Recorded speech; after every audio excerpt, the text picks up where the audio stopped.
Good good evening विद्यार्थियों, कैसे हो आप लोग। उम्मीद करती हूँ अच्छे से होंगे और साथ ही साथ अपनी पढ़ाई पर भी ध्यान दे रहे होंगे।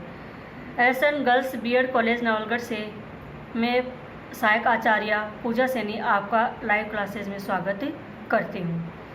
हम बीएड सेकेंड ईयर का पेपर एक समावेशी विद्यालय का निर्माण पढ़ रहे थे, जिसमें सेकेंड यूनिट से हमने अभी तक RTE 2009 को पढ़ा था, जिसको मैंने उसको पूरा करवा दिया है। उम्मीद है कि आपको वो बहुत पसंद आया होगा और समझ में भी आया होगा। आज उसी सेकेंड यूनिट से हम पढ़ेंगे राष्ट्रीय शिक्षा नीति 1968 की राष्ट्रीय शिक्षा नीति वो कैसे बना, किसकी सिफारिश से बना, उसकी क्या क्या विशेषताएं थी।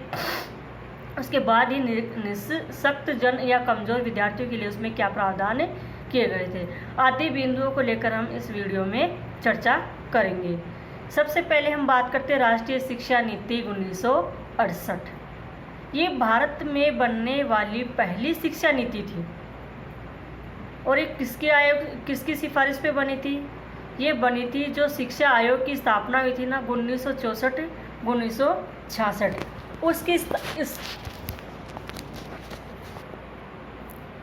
देखिए विद्यार्थियों,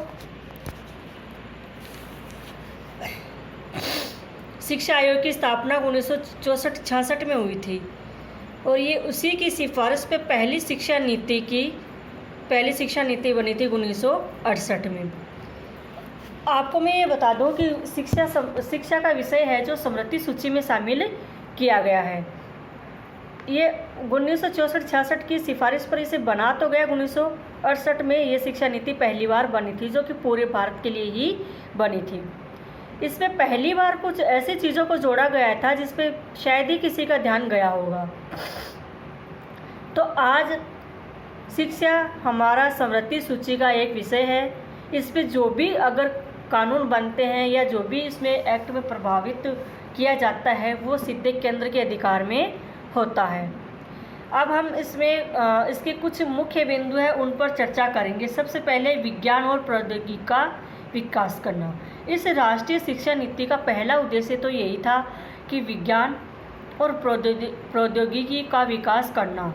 विज्ञान अर्थात साइंस में किस तरीके से शोध हो रहे हैं, चाहे वो अंतरिक्ष में हो, चाहे हमारे आसपास के वातावरण में हो, आदि बिंदुओं को लेकर इसमें विज्ञान में नए बिंदुओं को शामिल किया गया था और तकनीकी शिक्षा को इसमें बढ़ावा दिया गया था। अर्थात प्रौद्योगिकी अर्थात हमारे जो जितने भी चीज़ें थी उनको तकनीकी चीज़ों से जोड़ा जाना, शिक्षा को तकनीकी से जोड़ा जाना। दूसरा इसका मुख्य बिंदु था नैतिक और सामाजिक मूल्यों को बढ़ावा देना।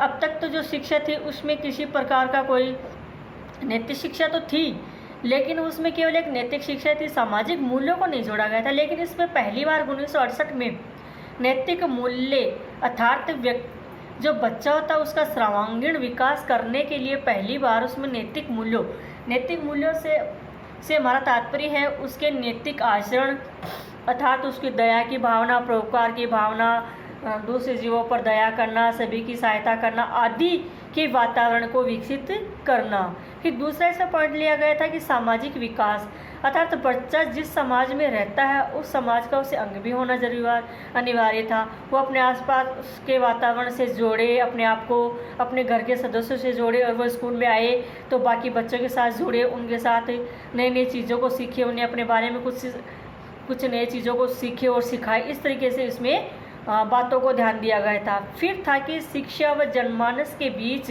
घनिष्ठ संबंध स्थापित करने पर बल देना।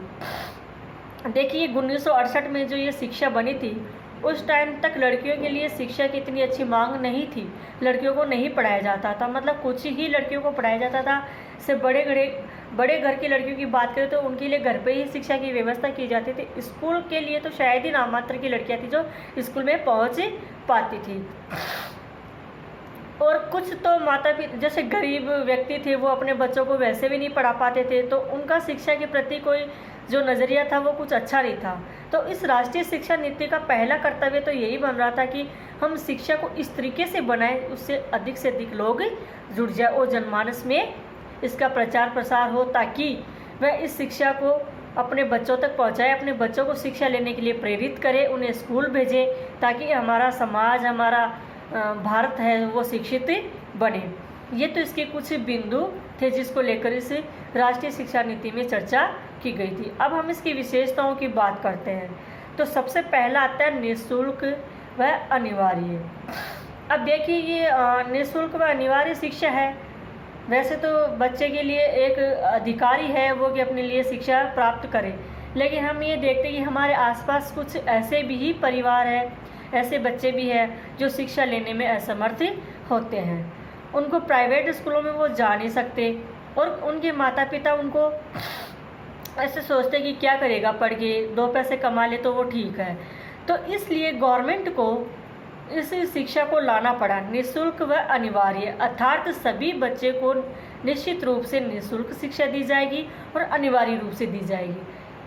आप इसमें कभी भी ये अनिवार्य पहले नहीं लाएंगे और निःशुल्क बाद में नहीं लाएंगे। इसमें सबसे पहला शब्द ही निःशुल्क आएगा।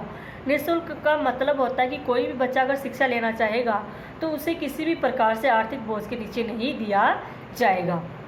फिर थी अनिवार्य शिक्षा। अब निःशुल्क तो हो गया, तो अब प्रत्येक बच्चे को इसके लिए प्रेरित करना, उसके गार्जियंस को प्रेरित करना भी तो इसका कार्य था। तो अनिवार्य रूप से कुछ कानूनों को लाके उनके माता पिता, संरक्षक जो भी है, उनको पाबंद किया जाता है कि आप प्रत्येक बच्चे को इसकी अनिवार्य शिक्षा देंगे अपने बच्चों को।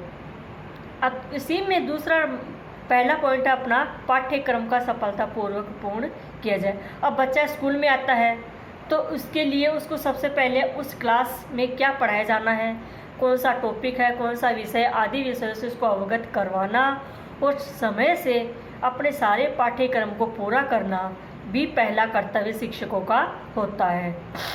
फिर दूसरा था इसमें अध्यापकों की स्थिति, पारिश्रमिक व शिक्षा। इस शिक्षा नीति में अध्यापकों को लेकर भी, उनकी स्थिति को लेकर भी कहा गया था कि अध्यापकों की स्थिति अच्छी होनी चाहिए, उन्हें टाइम पर वेतन मिलना चाहिए, उनकी वेतन क्या होना चाहिए, इस प्रकार से वेतन भी, अगर कोई शिक्षक अगर बीएड नहीं किया हुआ है या बीएसटीसी नहीं किया हुआ है तो उसके लिए इस शिक्षा की भी व्यवस्था की जाने अनिवार्य है। तो आज हम यहीं तक पढ़ेंगे, आगे का हम कल पढ़ेंगे।